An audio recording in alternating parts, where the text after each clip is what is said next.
BRS బహిష్కృత నాయకురాలు తెలంగాణ జాగృతి సంస్థ అధ్యక్షురాలు కల్వకుంట్ల కవిత సంచలన కామెంట్స్ చేశారు. తెలంగాణలో ఇంకో ప్రాంతీయ పార్టీకి స్కోప్ ఉందన్నారు. బీఆర్ఎస్ కు ఇంకో ప్రత్యామ్నాయం అవసరం ఉందని మీడియా చిట్ చాట్ లో అన్నారు. పార్టీని అనౌన్స్ చేసే సమయం సందర్భం కోసం ఎదురు చూస్తున్నామని చెప్పారు. పార్టీ పెట్టడం సమస్య కాదని నిలదొక్కుకోవాలని కూడా చెప్పడం రాజకీయ వర్గాల్లో ఆసక్తి రేపుతోంది.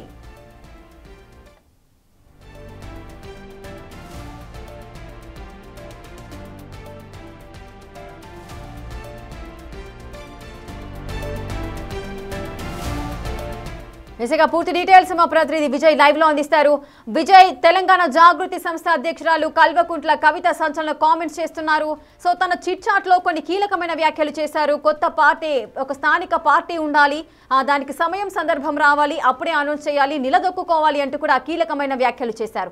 గతంలో మీరు పార్టీ పెట్టే ఆలోచనలు ఉన్నాయా అని మనం అడిగినప్పుడు కూడా ఎటువంటి ఆలోచన లేదు అంటూ కూడా క్లారిటీనిచ్చారు. ఇప్పుడు పార్టీ అవసరము, బీఆర్ఎస్ కు మరో ప్రత్యామ్నాయం కావాలి అంటున్నారు. ఏంటి వ్యాఖ్యలు, ఏ విధంగా చూడాలి? నిజంగానే పార్టీ పెట్టబోతున్నారా?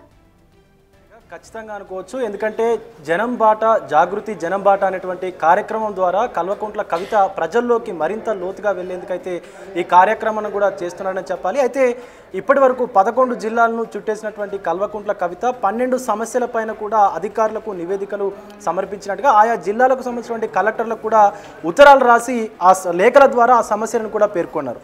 అయితే ఇక్కడ ప్రతిపక్షంలో ఉన్నటువంటి బీఆర్ఎస్ పార్టీ నిద్రపోతోందంటూ కూడా కవిత చేసినటువంటి వ్యాఖ్యలు అయితే వైరల్గా మారినటువంటి పరిస్థితి కూడా మనకు కనిపిస్తూ ఉంది. ముఖ్యంగా ప్రభుత్వ వైఫల్యాలను ఎత్తి చూపాల్సినటువంటి బీఆర్ఎస్ పార్టీ మొద్దు నిద్రలో ఉంది అంటూ కూడా కవిత అయితే సంచలనమైనటువంటి కామెంట్స్ చేశారు. అలాగే తెలంగాణ రాష్ట్రంలో ఇంకొక ప్రాంతీయ పార్టీకి స్కోప్ ఉంది, అలాంటి ప్రాంతీయ పార్టీ ఖచ్చితంగా ఏర్పాటు చేసేటువంటి అవకాశం ఉన్నట్లుగా కూడా మాట్లాడుకొచ్చారు. ముఖ్యంగా సమయం కోసం, సందర్భం కోసం తమ పార్టీని అనౌన్స్ చేయడానికి చూస్తున్నట్టు కూడా చెప్తా ఉన్నారు.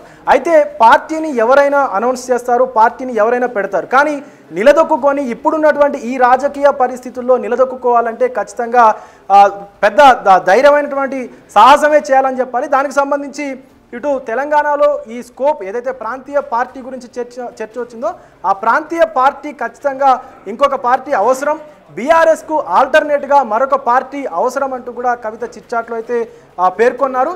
అయితే ఇటు ముఖ్యంగా కవిత చేస్తున్నటువంటి ఆరోపణలు తీసుకున్నట్లయితే ఈ జనంబాట కార్యక్రమంలో భాగంగా ఏ జిల్లాకు వెళ్ళినా కూడా అక్కడ ఉన్నటువంటి ముఖ్య బీఆర్ఎస్ నేతలు కావచ్చు, మాజీ మంత్రులు కావచ్చు, సో వాళ్ళని టార్గెట్ చేస్తూ మాట్లాడుతూ ఉన్నారు.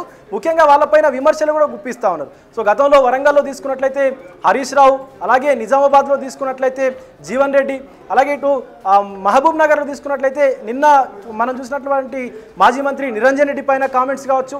సో ఇదంతా ఓవరాల్గా చూస్తున్నట్లయితే కొద్ది రోజుల్లోనే కవిత పార్టీని అనౌన్స్ చేసేటువంటి అవకాశం ఉన్నట్టుగా కూడా అటు రాజకీయ వర్గాల్లో కూడా చర్చ అయితే జరుగుతూ ఉంది. ఎందుకంటే కవిత కావాలనే ఈ కామెంట్స్ చేశారా, లేకపోతే బీఆర్ఎస్ పైన ప్రజల్లో వస్తున్నటువంటి వ్యతిరేకతను దృష్టిలో పెట్టుకొని ఈ ప్రాంతీయ పార్టీ అవసరం అని చెప్పేసి కామెంట్స్ చేశారంటూ కూడా అటు గులాబీ వర్గాల్లో కావచ్చు, ఇటు జాగృతి నాయకుల్లో కావచ్చు చర్చలు అయితే వినిపిస్తూ ఉన్నాయి. ముఖ్యంగా అసలు ప్రతిపక్ష పార్టీకి సంబంధించినటువంటి ప్రధాన పాత్ర పోషించాల్సినటువంటి బీఆర్ఎస్ ఎందుకు మాట్లాడట్లేదు, కాంగ్రెస్ చేస్తున్నటువంటి వైఫల్యాలను ఎందుకు ఎత్తి చూపించట్లేదు అంటూ కూడా కవిత అయితే చెప్పుకొచ్చారు ఆ చిట్చాట్లో.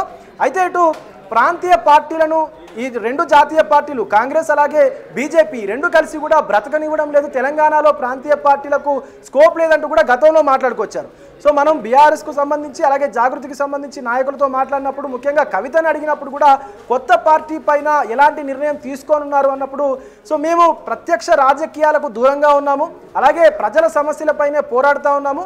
సో సాధారణ ఎలక్షన్లకు ఒక సంవత్సరం ఉందనగా ఖచ్చితంగా ప్రత్యక్ష రాజకీయాల్లోకి వస్తామంటూ కూడా కవిత చెప్పుకొచ్చారు. కానీ ఇప్పుడు మాత్రం తెలంగాణలో మరొక ప్రాంతీయ పార్టీ అవసరం అన్నట్లుగా కూడా కవిత వ్యాఖ్యలు అయితే ఉన్నాయి. సో దీన్ని బట్టి చూస్తే ఖచ్చితంగా కవిత పార్టీ కొద్ది రోజుల్లోనే అనౌన్స్ చేసేటువంటి అవకాశం కూడా కనిపిస్తూ ఉంది. సో ఇటు బీఆర్ఎస్కు ఆల్టర్నేట్గా మరొక ప్రాంతీయ పార్టీ కూడా అవసరం అంటూ కవిత చేసినటువంటి వ్యాఖ్యలు ఏవైతే ఉన్నాయో పెద్ద ఎత్తున రాజకీయ వర్గాల్లో అయితే వైరల్గా మారాయని చెప్పాలి. రేఖ ఎస్ విజయ్, అయితే ఈ నిర్ణయం ఎప్పుడు తీసుకున్నారు అని మనం అనుకోవచ్చు. అంటే నార్మల్గా బీఆర్ఎస్ పార్టీ నుంచి బహిష్కృతం అయిన తర్వాత మనం మాట్లాడినప్పుడు మాత్రం ఆమె ఎటువంటి పార్టీ ఆలోచన లేదు, ప్రత్యక్ష రాజకీయాల్లోకి వెళ్ళాలి అంటూ కామెంట్స్ చేశారు. ఆ విధంగానే ఈ 11 జిల్లాలను కూడా చుట్టుముడుతూ కూడా ఏ గ్రామంలో ఎటువంటి సమస్యలు ఉన్నాయని తెలుసుకుంటూ వస్తున్నారు. అంటే అక్కడున్న రెస్పాన్స్ను బట్టి ఆమె నిర్ణయం తీసుకున్నారనుకోవచ్చా? అంటే ఇంతకాలంగా ఉన్న ఈ రాజకీయ పార్టీలు ఏవి కూడా ప్రజల సమస్యలను తీర్చలేదు. ఇప్పుడు కవిత వచ్చి ఒక కొత్త పార్టీ పెట్టగానే ప్రజలంతా కూడా స్వాగతిస్తారు.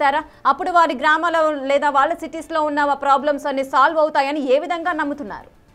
ఎగ్జాక్ట్లీ, ఎందుకంటే ఈ జనంబాట కార్యక్రమంలో కవిత ప్రజల వద్దకు వెళ్ళినప్పుడు కూడా బీఆర్ఎస్ నుంచి కవిత ఎందుకు బయటకు వచ్చారనేటువంటి ఆలోచన లేదు. ముఖ్యంగా అలాంటి ప్రశ్న ఎవరు కూడా ఉత్పన్నం చేయలేదంటూ కూడా కవిత మాట్లాడుకొచ్చారు. అసలు బీఆర్ఎస్ నుంచి వేరుపడ్డ తర్వాత కవిత చేసినటువంటి కార్యక్రమాలు ఏవైతే ఉన్నాయో అవన్నీ కూడా తాను స్వతహాగా, అలాగే జాగృతి కార్యకర్తలు ఎవరైతే ఉన్నారో సో వాళ్ళందరితో కలిసి కూడా చేస్తూ ఉన్నారు. సో ముఖ్యంగా కొత్త పార్టీ పెట్టిన తర్వాత ప్రజలు ఆవిడని స్వీకరిస్తారా, అంటే స్వాగతిస్తారా లేదా అన్నది పక్కన పెడితే, ముందు అసలు ఆవిడ పార్టీ అనౌన్స్ చేయకుండానే ఇప్పుడు ఈ బీసీ నినాదంతో స్థానిక సంస్థల ఎన్నికల్లో కూడా బీసీలు అందరూ కలిసికట్టుగా పోటీ చేయాలని, అలాగే పార్టీతో సంబంధం లేకుండా బీసీ బిడ్డలకే రిజర్వేషన్లు కల్పించాలని చెప్పేసి కూడా ప్రభుత్వాన్ని కోరామని, కానీ ప్రభుత్వం ఈ బీసీ రిజర్వేషన్ల పైన కొన్ని అవకతవకలు జరిపాయంటూ ప్రభుత్వం పైన కూడా విమర్శలు గుప్పిస్తూనే ఇటు ఆవిడకు సంబంధించినటువంటి అంశాన్ని తెరపైకి తీసుకొచ్చేటువంటి ప్రయత్నం అయితే చేశారని చెప్పాలి. అటు ప్రతిపక్ష బీఆర్ఎస్ను తిడుతూనే జాగృతిని ప్రజల్లోకి మరింత బలంగా, మరింత లోతుగా తీసుకెళ్లేటువంటి ప్రయత్నాలు అయితే జరిపారని చెప్పుకోవచ్చు మనకు Rekha. Right, thank you Vijay, thanks for the live details. ఇక బీఆర్ఎస్ బహిష్కృత నాయకురాలు, తెలంగాణ జాగృతి సంస్థ అధ్యక్షురాలు కల్వకుంట్ల కవిత సంచలన కామెంట్స్ చేశారు. తెలంగాణలో ఇంకో ప్రాంతీయ పార్టీకి స్కోప్ ఉందన్నారు. బీఆర్ఎస్ కు ఇంకో ప్రత్యామ్నాయం కంపల్సరీగా కావాలి అంటూ కూడా ఆమె మీడియా చిట్ చాట్ లో అన్నారు. పార్టీని అనౌన్స్ చేసే సమయం, సందర్భం కోసం ఎదురు చూస్తున్నానని చెప్పారు.